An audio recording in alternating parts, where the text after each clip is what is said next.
Hello again, Doc on the Clock with more MAGMML3. And we've got a spot we can slide into, but offers us nothing. So instead, let's go to 69th place. Interspatial Compression. Or Grizzin 2, I don't know. This one had a 5% time penalty. A small one, but still probably pretty significant. Flashman was the big one on this one, so let's see what we got here. 1 energy element, 1 token. And, using music that is from a, another stage entry.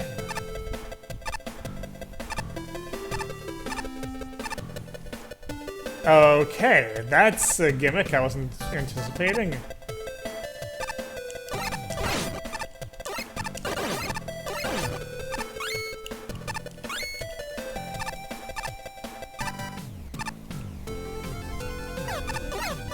Okay.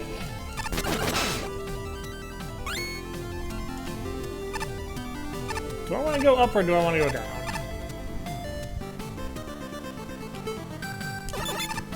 Well, I probably could have stood to go up, but I don't need the W tank.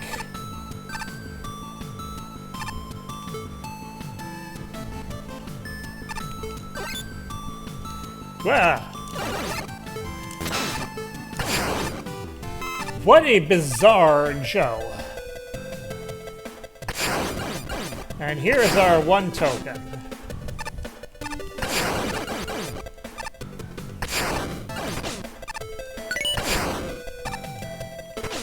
Okay, well, we can safely say we don't have to worry about those again.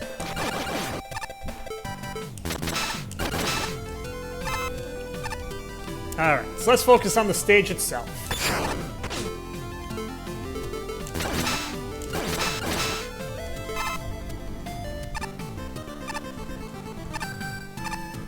Making these bigger definitely feels like a good idea.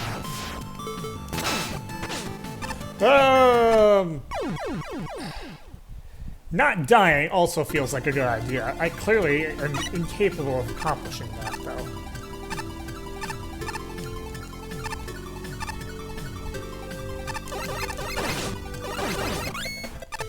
Alright.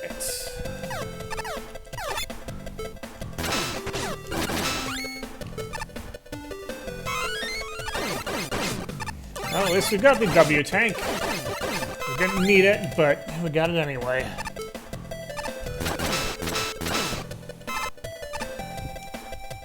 Those Hopping Joes also kind of have too much HP.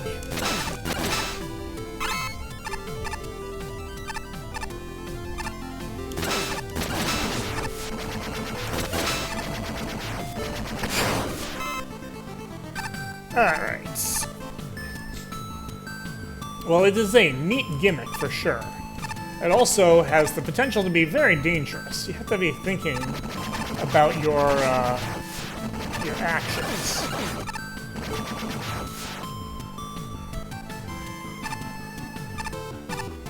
That Joe did not work.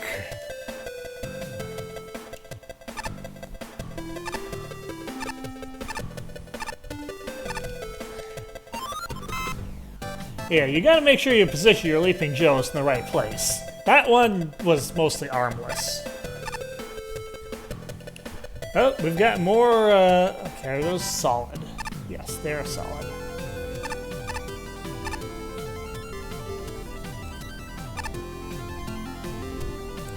And they are quite capable of hijacking me, so that's good to know. Oh, we've got something like this, do we? Alright.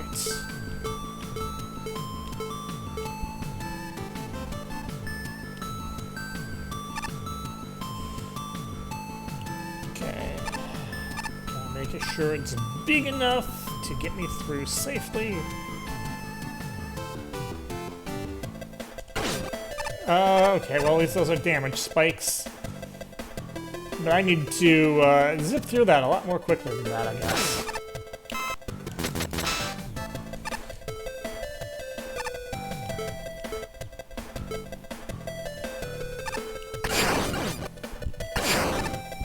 Yeah, why do you not have arms? What was the logic behind that?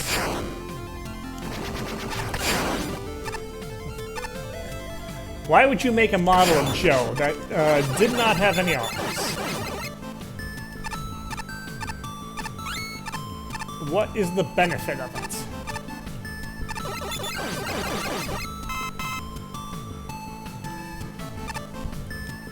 I mean, the fact that I can jump around, sure, fine, but having a gun makes it a whole lot more effective, and a shield, for that matter.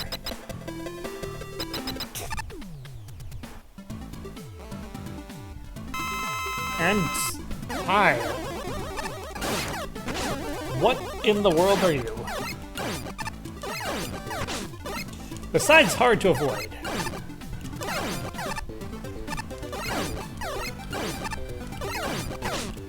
My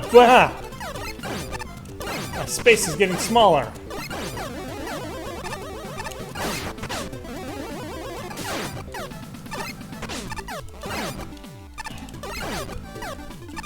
Yeah, it's hard to dodge.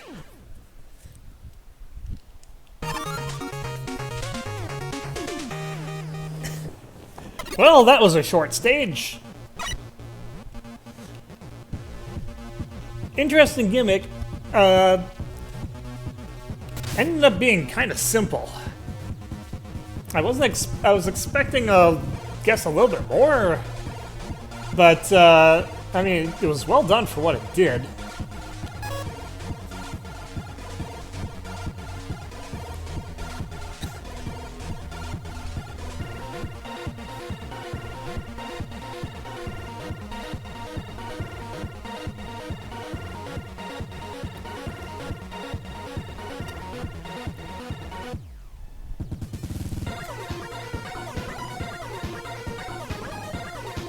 Yes, the custom enemy of just removing a Joe's arms. In all senses of the word. Why would you do that?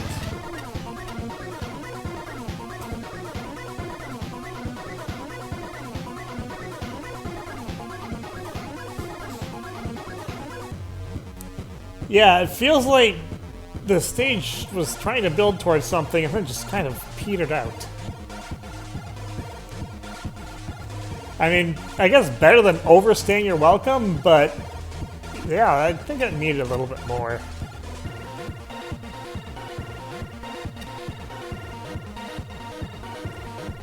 The boss being easy, I can forgive because programming bosses is hard.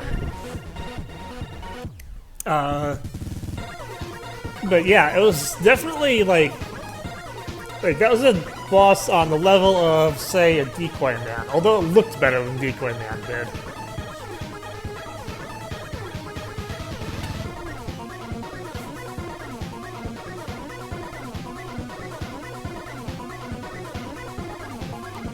I wanted to see a platform that switched back and forth between getting big and getting small. That was what was missing in this stage. Apart from, you know, a little bit more with that whole idea. The gimmick in theory is a interesting one, and definitely has some applications which require you to think a bit before acting.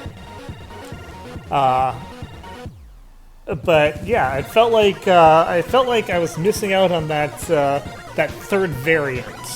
It feels like it needed something more to kind of pull it all together.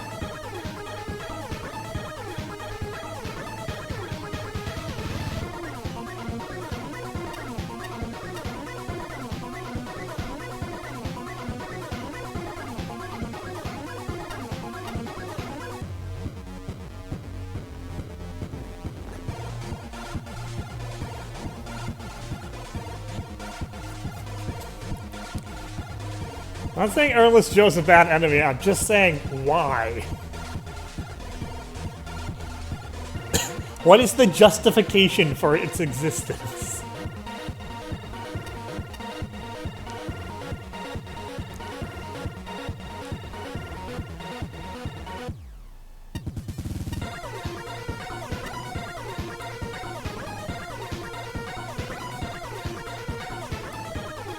Oh yeah, that would be neat too. Maybe make it not so it's not all just squares.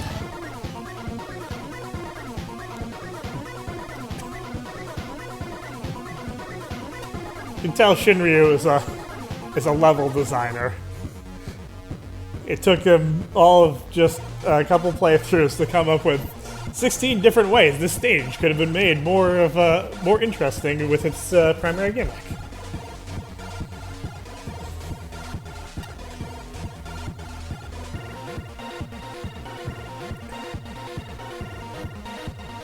Don't worry, MAGMML3 isn't going to come to like 2078.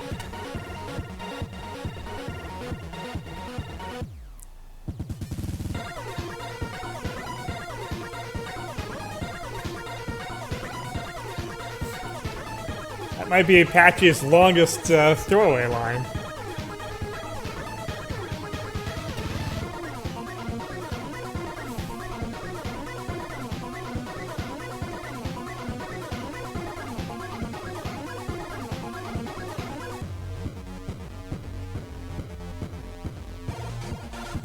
Why does Gimmick have another exclamation point?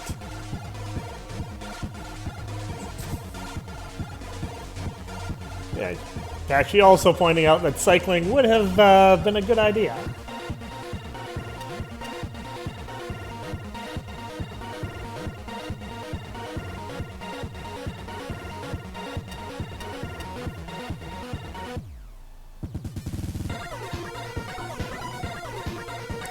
The moving platforms being able to hijack you felt odd to me.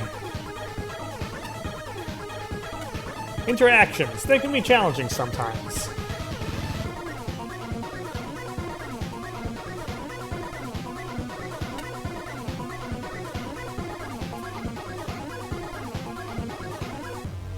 Everyone's throwing out the exclamation points this time. Why? There aren't any in the title.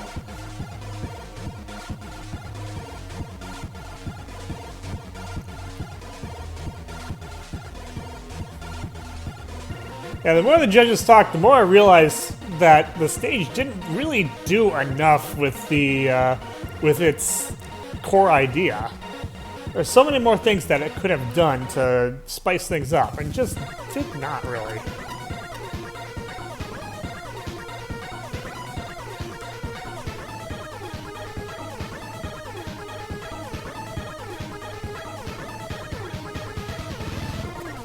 I'm not sure about the boss either. It's like, is it supposed to be another variant of Joe? Is it supposed to be a reference to something? I just don't know.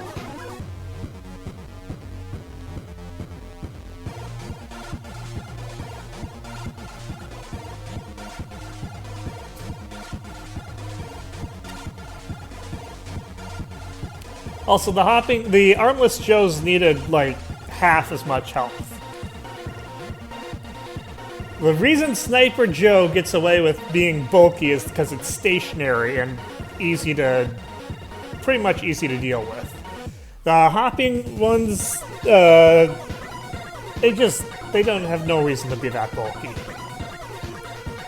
Also, the Sniper Joes still do have too much health. I say that, they can justify it, I still say they have too much. Don't even get me started on Mega Man 1 Sniper Joe. That one had no business having as much health as it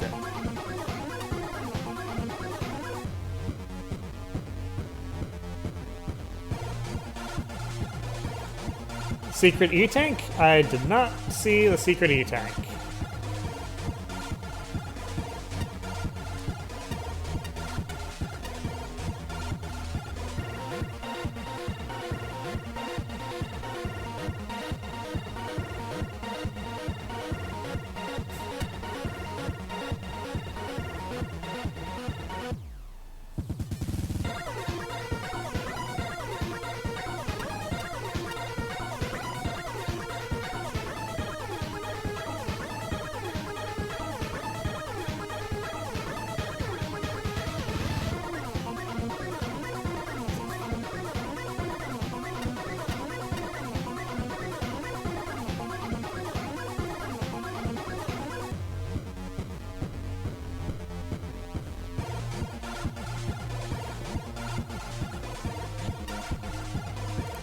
The gimmick introduction was done very well. I'll give points for that.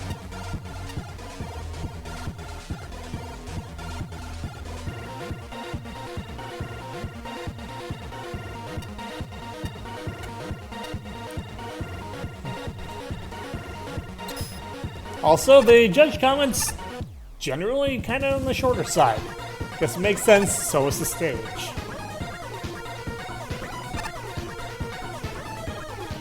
Who are you? Oh yeah, you're Acid Man.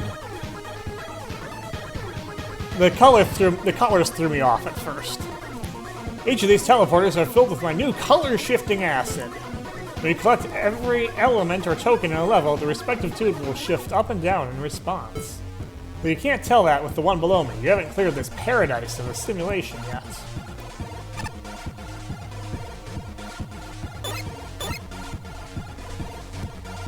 And here's a Bomb Boy, potted. Working as a security camera has got me wondering, who makes these E-tanks anyways? There's a Pepsi Man for Pepsi. Is there an E-Man for energy tanks? He's certainly not as vocal as Pepsi Man, if so. Which is good for me, given that I can only retain water.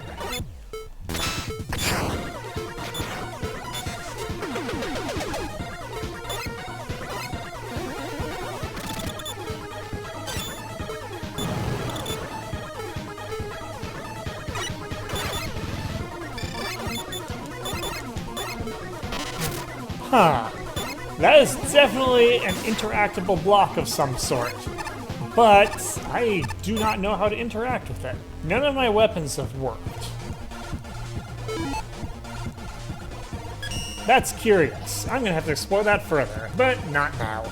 That's all for me for now. Until next time, this is Doc. I'll see you later.